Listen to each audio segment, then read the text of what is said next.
Okay, so here's newly installed 5-wrap.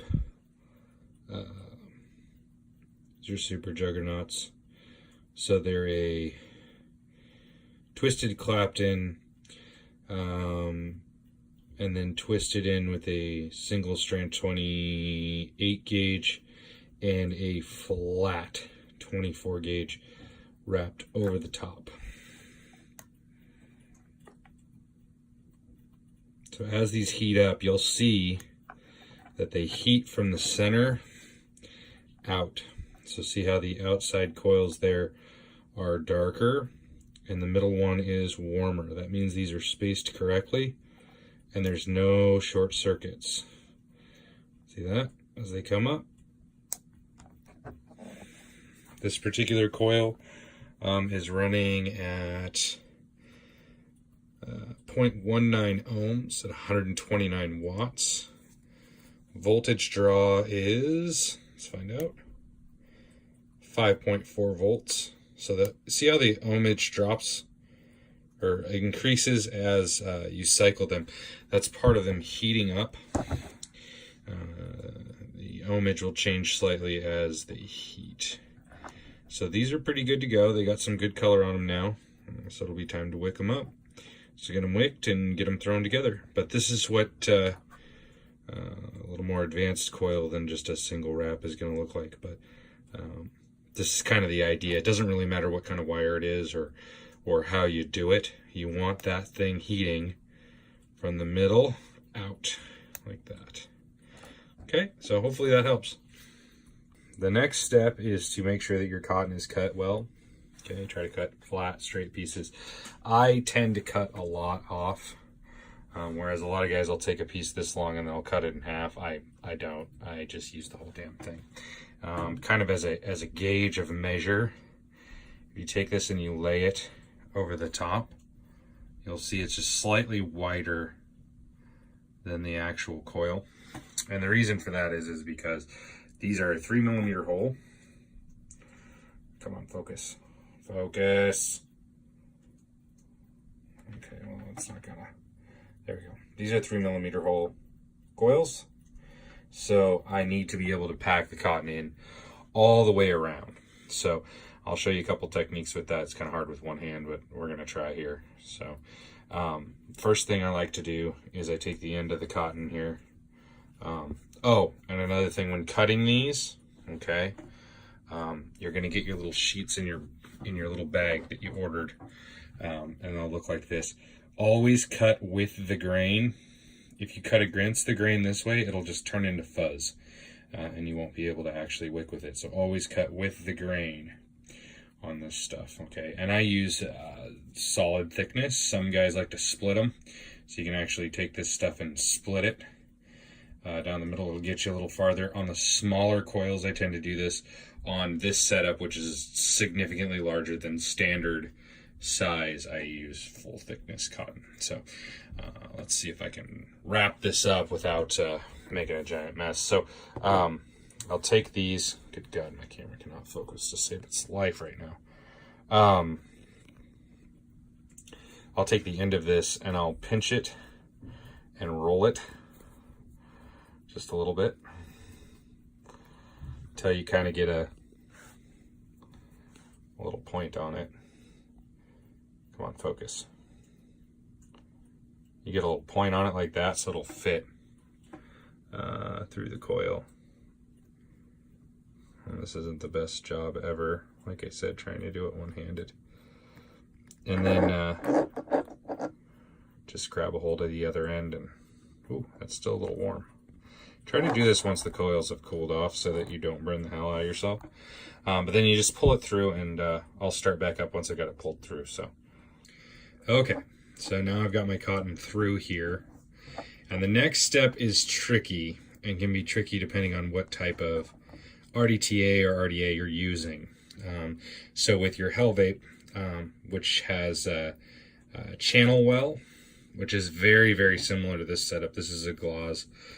But it's got a very similar kind of chamber with holes in it. Try to push on yours. You've got like a little slot. try to push the cotton down in that slot a little bit so that it comes down underneath. Focus. Right there where that slot is. So it's going to come down and be in there. This one just has holes. I don't know if you can see it or not. This one just has 2 little holes. So I tend not to push them all the way down. Plus, this tends not to wick very well. If you get too much built up in this little area right here, it won't actually suck the juice up. But you want to make sure on one like this, which is bottom air, unlike yours is top air, so it doesn't matter as much.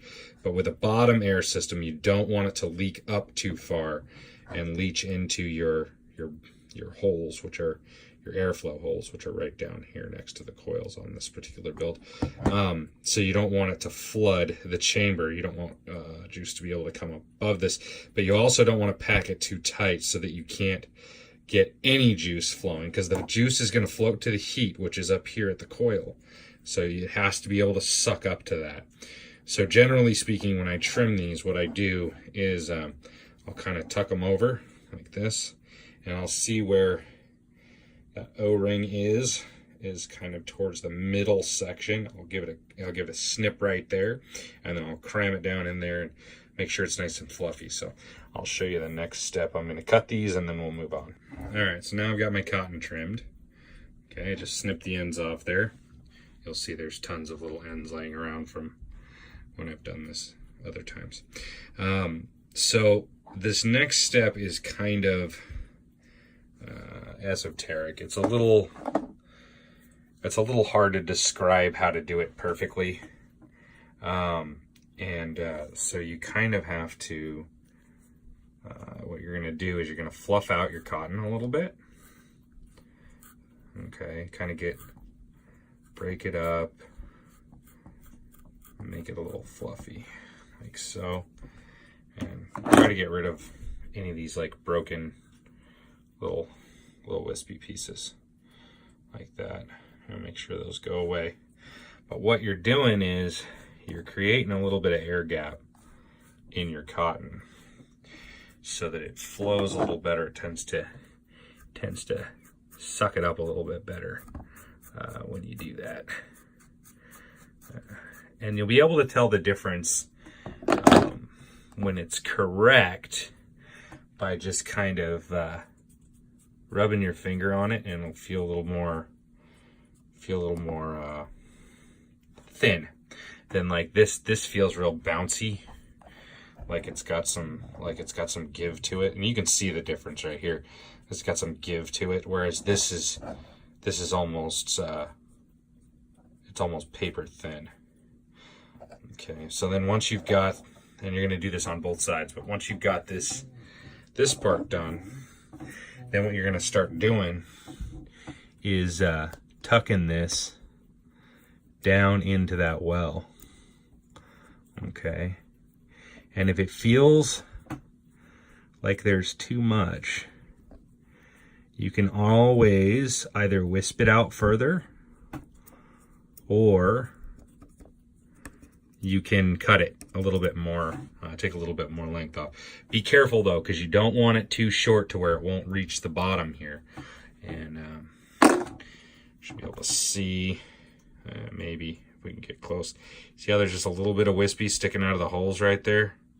It's kind of hard to see it, but there's just ever so slightly. It's not crammed in there, and it's not pushed in real tight. It's just kind of laid in there nice and even.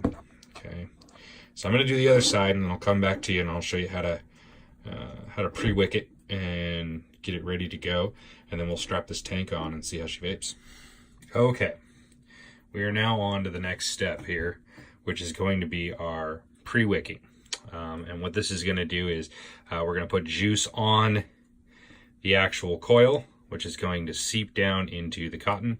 This will get us started before we actually strap the tank on. Now this process, you'll notice, this is a good indication that your cotton is done correctly. I don't know if you can see this on film or not, but you'll see like a glob like that, and it'll start to disappear.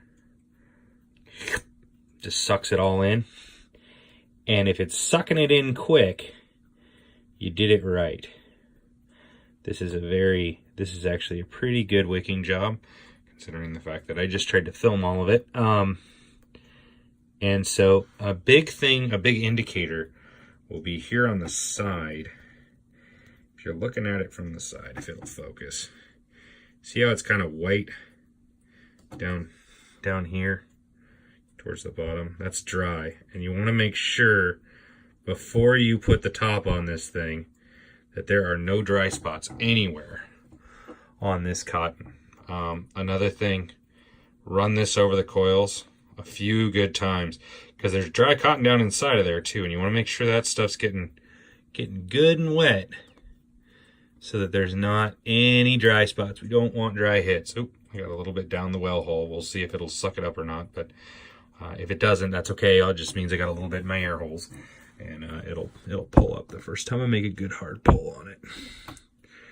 So we're just gonna keep going on both sides until we don't see any more of that dry cotton. Okay, I'm gonna spin it around a little bit here. Take a look at this side, see what it's looking like. Now you can really tell the difference, because you can see the dry cotton on one side and the wet cotton on the other. And you want to make sure that there's no area on your wet side that looks like that. Okay, and then we're going to do the same thing over here. We're going to bring it down, make sure we get it everywhere. Another good test that you can do on these, not this particular one, but yours, is that when you've got the cotton coming down through the hole, like we were talking about, that little slant, and it'll be down here in this little crevice, is just run a little bit of juice right here when you start, and then watch and make sure that it's pulling it up into this area here. But make sure you get it good and wet. The worst thing you can do is not have enough juice on here. And I apologize for the shakiness of my video. I don't have my GoPro set up. I'm just running this off the phone. When you're good and satisfied that this thing looks nice and wet and you're ready, we're gonna just give it a quick fire here and make sure that everything looks okay.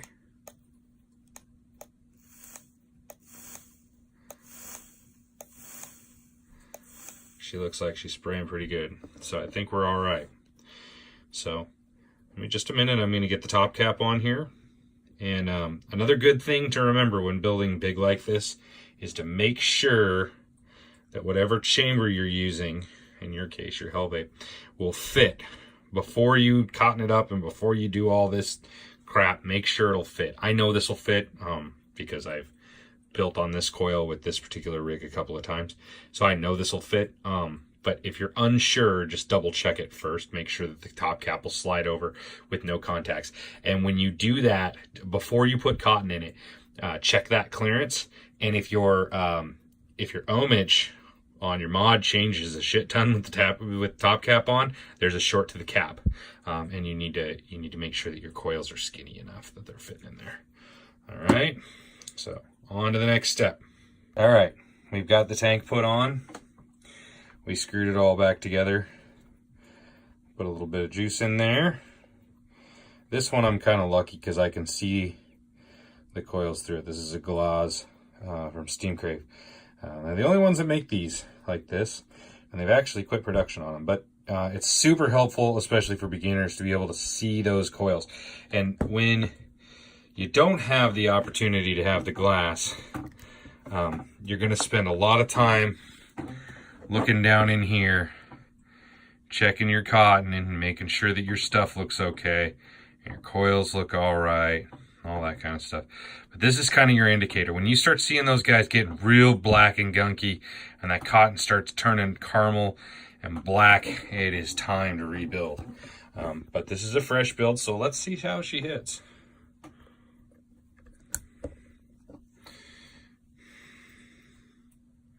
Okay, here we are.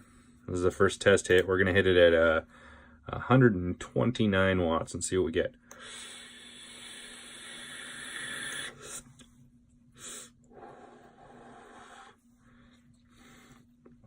these coils are extremely hot. Most people don't usually hit up that high. And I'm actually going to drop them down just a little bit because they're screaming hot. But there we go.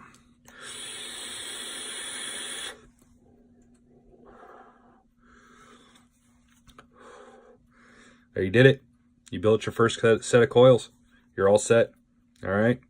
Best of luck. If there's any questions, if I missed anything, if something doesn't look right, if you're not sure about something, let me know. I know I didn't go over trimming wires. I actually didn't even think about it until I'd already started this. So if there's any questions about any of that stuff, just let me know. And we'll go from there. All right. Best of luck.